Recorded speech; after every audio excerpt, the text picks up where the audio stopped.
اعوذ باللہ من الشیطان الرجیم بسم اللہ الرحمن الرحیم الحمد للہ رب العالمین والصلاة والسلام علی رسول اللہ سیدنا ابی القاسم محمد اللہم صلی علی محمد وعلی محمد ثم الصلاة والسلام علی آلہ الطیبین الطاہرین المعصومین المظلومین ولعنۃ اللہ علی اعدائہم اجمعین من الآن الی قیام یوم الدین اما بعد فقد قال رسول اللہ صلی اللہ علیہ وآلہ وسلم ایھا الناس قد اقبل الیکم شہر اللہ بالبرکۃ والرحمۃ والمغفرہ۔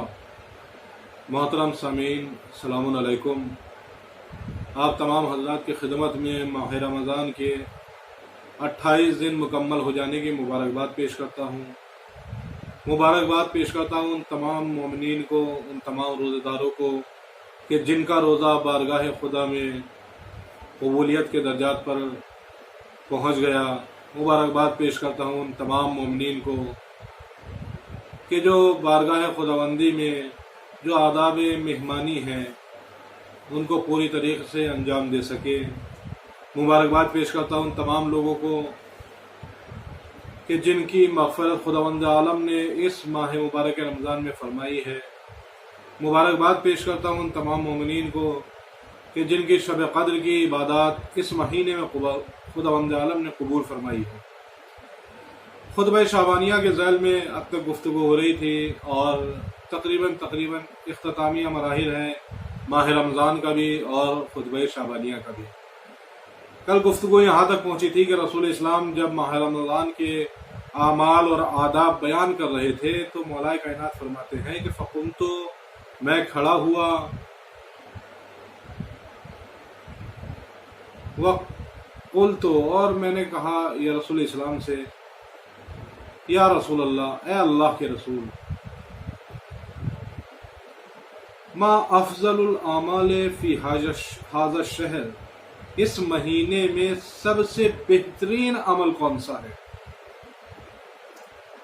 جس مہینے میں ہر عمل قیمتی ہو جائے، جس مہینے میں ہر عمل کی قیمت ہے، جس مہینے میں سونا عبادت اور سانس لینا تسبیح ہو جائے، اس مہینے میں مولا کائنات سوال کرتے ہیں رسول اسلام سے خطبے کے درمیان کہ یا رسول اللہ، اس مہینے کا سب سے بہترین عمل کون سا ہے؟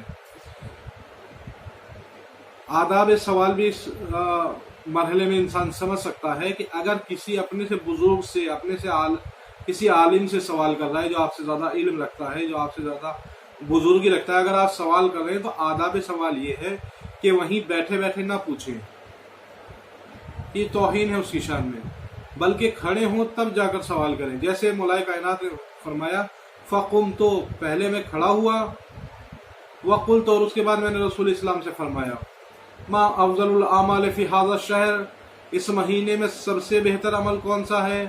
رسول اسلام نے فرمایا الورع عن محارم اللہ، اللہ نے جن چیزوں کو حرام قرار دیا ہے ان سے پرہیز سب سے افضل عمل ہے۔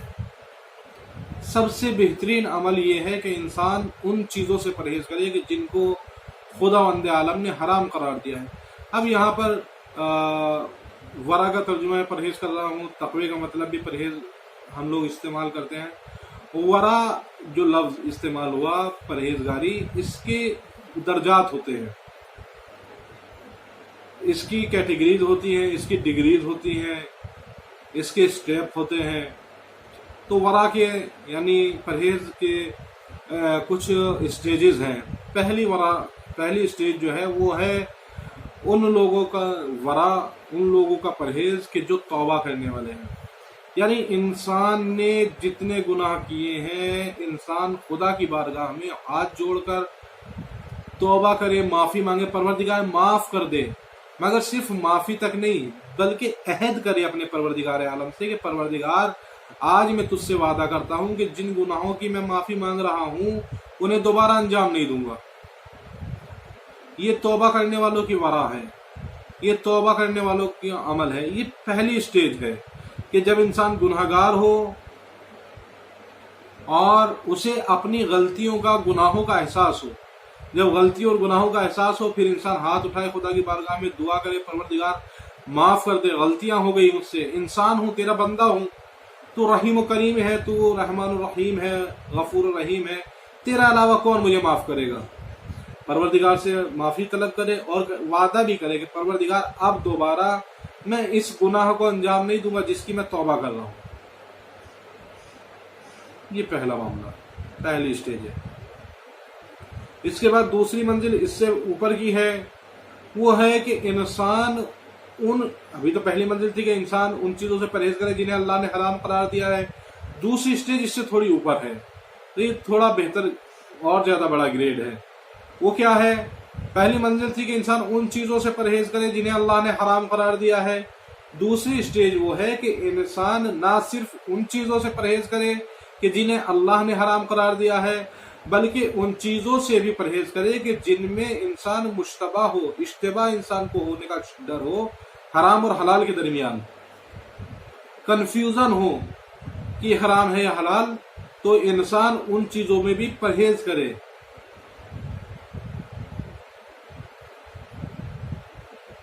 تو یہ کمال اس طرح کا ہو کہ روشن نہیں اس کے پاس کہ یہ چیز حلال ہے یا حرام ہے۔ مثال دے رہا ہوں میں آپ کی خدمت میں، مثلا آپ KFC جاتے ہیں، وہاں پر آپ گئے، وہاں پر لکھا ہوا ہے، ان کے پاس سرٹیفکیٹ ہے حلال کا، آپ حلال کا سرٹیفکیٹ تو دیکھ رہے ہیں، مگر ساری کنڈیشن دیکھ کر اور سچویشن دیکھ کر اور حالات دیکھ کر اس جگہ کے، آپ کو یہ شک ہو جائے کہ پتہ نہیں کہ یہ حلال تھا بھی یا نہیں جانور، یا صرف انہوں نے سرٹیفکیٹ لے رکھا ہے یہ جانور جو یہ سرو کر رہے ہیں یہ حلال ہے یا نہیں، یہ چکن جو یہ سرو کر رہے ہیں یہ حلال ہے یا نہیں۔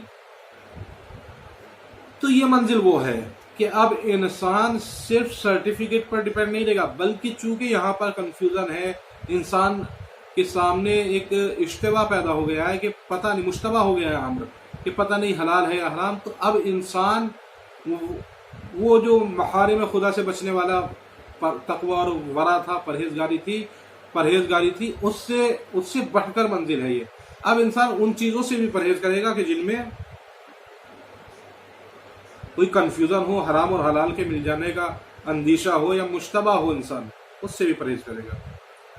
مثلا کوئی ایسی شبہناک غذا، کوئی ایسا شبہناک کام کہ جس میں انسان کو یہ ڈر ہو کہ پتہ نہیں حلال ہے یا حرام، انسان اس عمل کو حرام جان کر انجام نہیں دے گا، پرہیز کرے گا، کہیں ایسا نہ ہو کہ یہ حرام ہو میں انجام دے دوں۔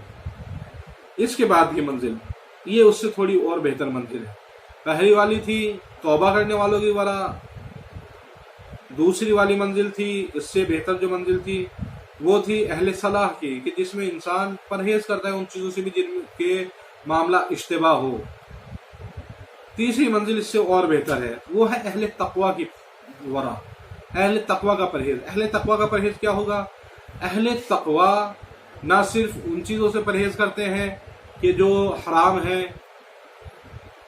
نہ صرف ان چیزوں سے پرہیز کرتے ہیں کہ جن میں انسان کنفیوز ہو جائے کہ حرام ہے یا حلال ہے، بلکہ ان کی منزل ان سے بھی افضل ہے، ان سے بھی بالا ہے، ان سے بھی افضل ہے۔ وہ منزل یہ ہے کہ اہل تقوی ان چیزوں سے بھی بچتے ہیں کہ جو اللہ نے حرام کی ہیں، ان چیزوں سے بھی بچتے ہیں کہ جن میں حلال اور حرام میں کنفیوژن ہو، شک ہو انسان کو، اور حلال خدا میں بھی ان چیزوں سے پرہیز کرتے ہیں کہ جن کا استعمال، یا جو ان کاموں سے بھی پرہیز کرتے ہیں کہ جن کاموں کا انجام حرام میں شک ہو کہ ان کا انجام حرام کام میں نہ پلٹ جائے۔ مثال دے رہا ہوں، مثلا کسی انسان کے بارے میں گفتگو کرتے ہوئے وہ پرہیز کرتے ہیں یہ سوچ کر کہ کہیں ایسا نہ ہو کہ ابھی چونکہ وہ حاضر نہیں ہے، ابھی ہم اس کے بارے میں گفتگو کر رہے ہیں، کہیں ایسا نہ ہو کہ یہ گفتگو غیبت پر جا کر تمام ہو جائے، چونکہ وہ سامنے نہیں ہے، ابھی اس کے بارے میں گفتگو ہو رہی ہے، دو لوگ بیٹھے ہوئے بات کر رہے ہیں، تیسرا سامنے وہ شخص موجود نہیں ہے، تو اہل تقوی جو ہیں اس کے بارے میں گفتگو کرنے سے پرہیز کریں گے کہ کہیں ایسا نہ ہو کہ یہ دو لوگ جو اس غائب انسان کے لیے جو موجود نہیں ہے اس کے بارے میں گفتگو کر رہے ہیں، اس کا انجام کہیں غیبت پر نہ ہو جائے۔ صرف اس وجہ سے وہ اس انسان کے بارے میں بات کرتے ہوئے بھی ڈریں گے، پرہیز کریں گے۔ یا مسائل مالی میں، پیسے کے معاملات میں، فائنینشیل معاملات میں، کہ اگر انسان کے پاس مال ہے بہت زیادہ، حقوق الناس کا مال ہے مثلا اس کے پاس ہے، تو اہل تقوی اس سے بھی بچنے کی کوشش کریں گے. کہیں ایسا نہ ہو کہ وہ جو لوگوں کا مال ان کے پاس رکھا ہوا ہے، دھیرے دھیرے وہ رکھا ہوا مال کہیں انسان اس مال کو اپنے اختیار میں نہ لے لے. انسان اس سے بچے گا. کہیں ایسا نہ ہو کہ یہ مال جو میرے پاس آئے میرے دل میں لالچ پیدا کر دے اور میں اس پر قبضہ کر لوں، میں اس کو اپنا بنا لوں. جہاں یہ شک ہو جائے گا، صرف اس شک کی بنا پر بھی وہ اس مال کو اپنے پاس رکھنے سے پرہیز کریں گے. یہ اہل تقوی. اب ایک اس سے اوپر کی منزل ہے. 3 منزلیں میں نے آپ کی خدمت میں بیان کر دی. ورا کی، جو رسول اللہ نے فرمایا کہ اس میں یا بلرسن الورا افضل الاعمال فی هذا الشہر الورع من محارم اللہ. ان چیزوں سے پرہیز کرنا کہ جن کو اللہ نے حرام قرار دیا ہے، جن کو اللہ نے حرام بنایا ہے. چوتھی منزل ہے ورا کی، ورا صدیقین. پہلی منزل ورائے تابعین، توبہ کرنے والوں کی ورا تھی. اس کے بعد دوسری منزل تھی ورائے صالحین، اہل صلاح کی ورا تھی. اس کے بعد ورائے متقین، اور یہ چوتھی منزل ہے ورائے صادقین. اور آج کی گفتگو یہی پر میں تمام کروں گا. ورائے صالحین کیا ہے؟ ورائے صالحین میں انسان جو کچھ بھی خدا کے علاوہ ہے ہر اس چیز کو ترک کر دیتا ہے. جو کچھ بھی غیر خدا سے تعلق رکھتی ہے چیز، اس سے وہ پرہیز کرتا ہے، ہر چیز سے بچتا ہے، چونکہ اس کی نگاہ میں صرف خدا ہو جاتا ہے. یہ صدیقین کی ورا ہے کہ جب ان کو خدا کے علاوہ کچھ دکھائی نہیں دیتا، وہ ہر اس چیز سے پرہیز کرتے ہیں کہ جو غیر خدا ہو یا غیر خدا کا تصور ان کے ذہن میں پیدا کرتے. اگر انسان کا دل، اگر پہچاننا ہو کہ انسان صدیقین میں ہے یا نہیں، تو اس کی لیے ایک پیرامیٹر ہے. وہ پیرامیٹر یہ ہے کہ اگر انسان کا دل، یہ جو دل انسان کا ہے، یہ خدا کی محبت کے علاوہ کوئی اور محبت، کوئی اور لگاؤ، کوئی اور انسیت اپنے اندر نہیں پاتا، تو یہ دل صدیقین کا دل ہے. اولاد سے محبت سیکنڈری ہو جاتی ہے، مال سے دولت سیکنڈری ہو جاتی ہے، اسباب سے دولت سیکنڈری ہو جاتی ہے، گھر، دولت، نام و نمود، عزت، شہرت، یہ جتنی بھی چیزیں ہیں ان سب سے انسان کو محبت ہوتی ہے. یہ سیکنڈری لیول پہ پہنچ جاتی ہے. فرسٹ جو ہے وہ خدا کی محبت ہوتی ہے انسان کے لیے. جو صدیق ہوتا ہے، جس کا دل اللہ کے لیے صادق ہوتا ہے، اس کے لیے تمام محبتیں زائل ہو جاتی ہے، صرف خدا کی محبت باقی رہتی ہے. پھر وہ اگر کسی چیز سے محبت کرتا ہے یا انسیت یا لگاؤ رکھتا ہے تو وہ خدا کے لیے رکھتا ہے. وہ پیسہ کماتا ہے تاکہ خدا کی راہ میں خرچ کر سکے، وہ گھر بناتا ہے تاکہ خدا کی راہ میں کام آ سکے، وہ کھانا کھاتا ہے تاکہ اس کھانے کے ذریعے جسم میں قوت ہو، وہ عبادت الہی میں خرچ ہو سکے. وہ جو بھی عمل کرتا ہے اس کی نگاہ میں وہ عمل خدا کے لیے ہوتا ہے. جب انسان اس منزل پر پہنچ جائے کہ ہر عمل اس کا خدا کے لیے ہونے لگے اور وہ ہر برے عمل سے خدا کے لیے بچنے لگے. ہم کوئی گناہ نہیں کر رہے ہیں سامنے لوگوں کے، اس لیے کہیں ہماری آبرو نہ چلی جائے، کہیں لوگ مذاق نہ اڑا دیں، کہیں لوگ ہمیں برا بھلا نہ کہیں، کہیں لوگ ہماری برائیاں نہ کہیں. جہاں لوگوں کا تصور ہوتا ہے وہاں خدا کا تصور دوسرے درجے پر ہوتا ہے. مگر صدیقین کے لیے خدا کا تصور پہلے مرحلے میں ہوتا ہے. وہ یہ نہیں سوچتے کہ لوگ کیا کہیں گے، وہ یہ دیکھتے ہیں کہ خدا کیا کہیں گے. یوسف کو سارے تصور میں خدا تھا کہ خدا کیا کہے گا، اسی لیے یہ نہیں تصور کیا کہ پوری دنیا کیا کہے گی، عزیز مصر کیا کہے گا، زلیخا کیا کہے گی، زلیخا کی حکومت کے لوگ کیا کہیں گے. یوسف نے یہ دیکھا کہ خدا کیا کہے گا. پیغمبر اسلام نے خیال نہیں کیا کہ لوگ کیا کہہ رہے ہیں، کوئی دیوانہ کہہ رہا ہے، کوئی مجنون کہہ رہا ہے، کوئی جادوگر کہہ رہا ہے، کوئی پاگل کہہ رہا ہے، نعوذ باللہ. مگر پیغمبر اسلام جانتے ہیں کہ خدا کیا کہہ رہا ہے، یہ اہم ہے، یہ چیز اہم ہے کہ خدا آپ کی نگاہ میں. پھر لوگ کیا کہہ رہے ہیں یہ فرق نہیں پڑتا. ہم جیسے لوگ جتنے بھی ہیں ہم سب اس تصور میں کہ لوگ کیا کہیں گے. ہم لوگ گناہوں سے اس لیے بچتے ہیں کہ لوگ کیا کہیں گے، نمازیں اس لیے پڑھنے جانے گے لوگ کیا کہیں گے، ہر عمل ہمارا اس لیے ہوتا ہے لوگ کیا کہیں گے. اگر صدیقین کے درجے پر ہم لوگ ہو جائیں ورا کے، تو ہمارے ہر عمل میں یہ تصور ہوگا کہ خدا کیا کہے گا. پروردگار جی محمد والے محمد کے واسطے میں معبود ہم سب کو اس ماہ مبارک رمضان میں جو بہترین عمل ہے ورا وہ اختیار کرنے کی توفیق عطا فرما. ہمارے نیک اعمال کو قبول فرما لے،